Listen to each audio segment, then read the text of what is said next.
안녕하세요. 끝까지 보면 도움이 되는 탐탐 정보입니다. 새해가 되면서 우리 생활 곳곳에 달라지는 제도들이 정말 많이 나왔는데요. 솔직히 저희도 이번에 내용을 정리하면서 이렇게나 많이 바뀌는구나 하고 놀랐습니다. 특히 이번 변화들은 특정 계층이 아니라 아이 키우는 가정부터 청년, 어르신까지 전 국민이 해당되는 내용이 많거든요. 미리 알아두시면 혜택을 놓치지 않고 받으실 수 있을 것 같습니다. 그럼 2026년 새해부터 달라지는 주요 내용들, 오늘 영상 끝까지 봐주세요. 먼저 이번 변화들이 왜 나온 건지 배경부터 말씀드리겠습니다. 정부가 이번에 발표한 내용들을 보면 생애 전반에 걸친 생활비 부담을 줄이겠다는 의지가 확실히 느껴지는데요. 요즘 물가도 많이 오르고 경제적으로 어려움을 느끼시는 분들이 많으셔서 이런 시기에 나온 정책들이라 더 의미가 있다고 생각됩니다. 특히 아이 키우는 부담, 청년들의 자산 형성, 어르신 돌봄까지 생애 주기별로 필요한 부분들을 건드렸거든요. 그동안 이 부분은 좀 개선됐으면 좋겠다고 많이 이야기되던 것들이 실제로 바뀌는 거라서 기대가 되는 부분들입니다. 지금부터 분야별로 어떤 내용들이 달라지는지 하나씩 자세히 알려드릴게요. 먼저 금융과 세금 관련 내용부터 말씀드리겠습니다. 고배당 기업에서 받는 배당 소득을 분리과세하는 제도가 새로 생겼는데요. 기존에는 배당 소득이 다른 소득과 합쳐져서 세금을 매겼거든요. 이제는 2천만 원까지는 14%, 2천만 원 초과해서 3억 원 이하는 20%, 3억 원 초과해서 50억 원 이하는 25%, 50억 원 초과는 30%의 세율이 적용됩니다. 증권거래세율도 변경되는데요. 코스피 시장 거래세율이 0에서 0.05%로 오릅니다. 코스닥과 KOTC 시장은 0.15%에서 0.20%로 각각 조정되고요. 2023년 수준으로 돌아가는 건데 투자하시는 분들은 이 부분 참고하시면 좋겠습니다. 청년 여러분께 정말 좋은 소식이 있습니다. 19세에서 34세 청년을 대상으로 청년 미래 적금이 새로 생겼는데요. 월 50만 원까지 저축할 수 있고 정부가 월 납입액의 6%를 기여금으로 적립해줍니다. 우대형은 12%까지 받을 수 있고요. 기존 상품들이 5년씩 묶여 있어서 부담스러웠는데 이번에는 3년으로 단축했거든요. 저희가 봤을 때 청년들 자산 형성에 실질적으로 도움이 될 것 같습니다. 담배의 정의도 확대됩니다. 기존에는 연초에 입만 해당됐는데 이제는 니코틴 기반 제품 전반으로 넓어지면서 관련 규제와 과세 대상이 확대되는데요. 제조업 허가나 소매인 지정 없이는 제조와 판매가 불가능해지고 담배값 경고 문구 외에도 추가 식별 조치가 추진됩니다. 다음은 교육과 보육 관련 내용입니다. 3월부터 유아 무상교육과 보육비 지원 대상이 만 4세까지 확대되는데요. 한국 나이로 6세 아동까지 혜택을 받으실 수 있습니다. 공립유치원은 방과 후 과정비 2만 원, 사립유치원은 유아교육비 11만 원, 어린이집은 기타 필요 경비 7만 원을 매달 지원받으실 수 있거든요. 아이 키우시는 분들 경제적 부담이 조금이나마 줄어들 것 같습니다. 초등학교 3학년에게는 방과 후 프로그램 이용권이 새로 도입됩니다. 연 50만 원의 이용권을 지급하는데요. 기존의 1학년과 2학년 대상으로 연중 2시간 무상 프로그램이 있었는데 이제 3학년까지 확대되는 겁니다. 맞벌이 가정에서는 특히 도움이 될 것 같아요. 육아기 10시 출근제도 새로 생겼습니다. 12세 이하 자녀를 둔 노동자가 임금 감소 없이 하루 1시간 이내로 근로시간을 단축할 수 있는데요. 솔직히 이 부분은 정말 필요했던 제도라고 생각됩니다. 아이 어린이집 보내고 출근하려면 아침이 전쟁이거든요. 제도를 도입한 중소기업과 중견기업은 단축 근로자 1인당 월 30만 원씩 최대 1년간 지원받을 수 있으니까 기업 입장에서도 부담이 덜할 것 같습니다. 의료와 돌봄 분야도 큰 변화가 있습니다. 3월부터 의료, 요양, 복지 서비스를 통합해서 제공하는 통합 돌봄 서비스가 전국에서 시행되는데요.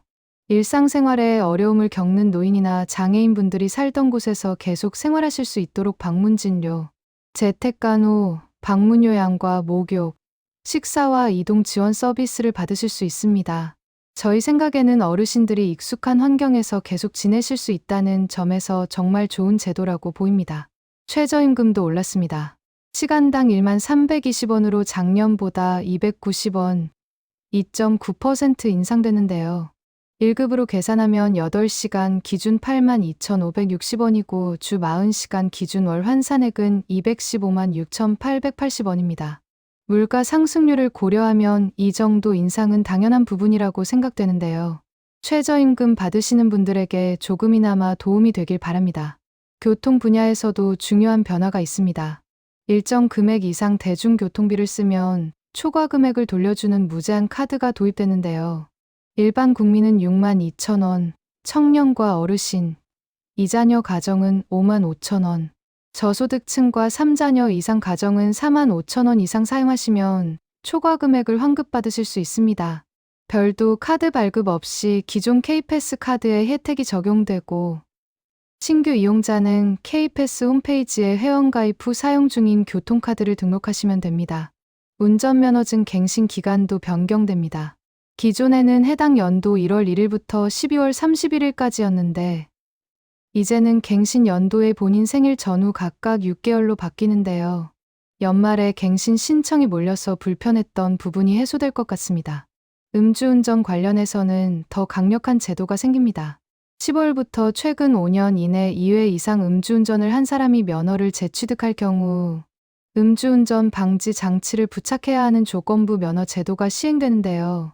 음주 감지 시 차량 시동이 걸리지 않게 하는 장치인데 이 장치 없이 운전하면 1년 이하 징역 또는 300만 원 이하 벌금에 처해질 수 있습니다. 솔직히 음주운전은 정말 위험하니까 이런 강력한 조치가 필요하다고 생각됩니다. 전기차 이용자분들께도 중요한 소식입니다. 3월부터 전기차 충전이나 주차 중 화재로 발생한 제3자 배상 책임 손해가 기존 보험 보상 한도를 초과하면 사고당 최대 100억 원까지 보장하는 무공해차 안심보험이 운영되는데요. 신차 출고 후 3년간 적용됩니다. 전기차 화재 관련해서 걱정 많으셨을 텐데 이런 보장이 생겨서 다행이라고 생각됩니다. 스타트업 지원도 강화됩니다. 스타트업 원스톱 지원센터가 온라인으로 확대 운영되는데요. 전국 17개 창조경제혁 신센터와 K-스타트업 포털을 통해 법률과 세무 등 경영 전반의 어려움을 한 번에 해결할 수 있고 24시간 챗봇 상담도 제공됩니다. 창업하시는 분들께 실질적인 도움이 될 것 같습니다. 문화 분야에서는 통합문화이용권 지원금이 늘어납니다. 2월부터 1인당 연간 14만 원에서 15만 원으로 증액되는데요. 문화누리카드는 6세 이상 기초생활수급자와 차상위계층 270만 명을 대상으로 2월부터 11월 중에 발급됩니다. 학교체육시설 관련해서도 변화가 있습니다. 지역 주민이 학교체육시설을 이용하다 사고가 발생한 경우 고의나 중대한 과실이 없는 한 학교장이 민사 책임을 지지 않게 되는데요. 그동안 학교 측에서 책임 문제 때문에 시설 개방을 꺼려했던 부분이 있었거든요. 이제는 국가와 지자체가 유지 보수 비용도 지원하니까 더 많은 학교 시설이 주민들에게 개방될 것 같습니다. 국가유산 수리 분야에서는 11월부터 손해책임 대상이 확대됩니다. 기존에는 국가유산 수리업자에게만 배상 책임이 있었는데 이제는 설계와 감리 분야까지 확대되고 손해배상 책임보험 가입이 의무화되는데요. 국가유산 보호가 더 철저해질 것 같습니다. 온라인 불법 정보 차단도 강화됩니다. 마약이나 도박 등 민생과 직결된 불법 정보에 대한 민원이 방송미디어 통신심의위원회에 접수되면 24시간 이내 심의 및 시정 요구가 이뤄지는데요. 기존보다 훨씬 빠른 대응이 가능해질 것 같습니다. 국방 분야에서는 예비군 훈련 참가비가 인상됩니다. 1년차부터 4년차 예비군이 받는 동원훈련 참가비가 4만 원에서 8만 2천 원이었는데 5만 원에서 9만 5천 원으로 올랐고요. 급식비도 8천 원에서 9천 원으로 인상됐습니다. 장병 기본급식비 단가도 1만 3천 원에서 1만 4천 원으로 올랐습니다. 대학 진학 예정자 입영일자 연기도 자동 처리됩니다. 그동안 심사와 결과 통보를 거쳐 최대 2일이 걸렸는데 20세 이하 대상자는 시스템을 통해 신청 즉시 결과를 확인할 수 있게 됐거든요. 이 부분은 정말 편해질 것 같습니다. 참전 유공자 배우자 지원도 확대됩니다. 3월부터 사망한 참전 유공자의 80세 이상, 중위소득 50% 이하 배우자도 생계지원금을 받을 수 있게 되는데요.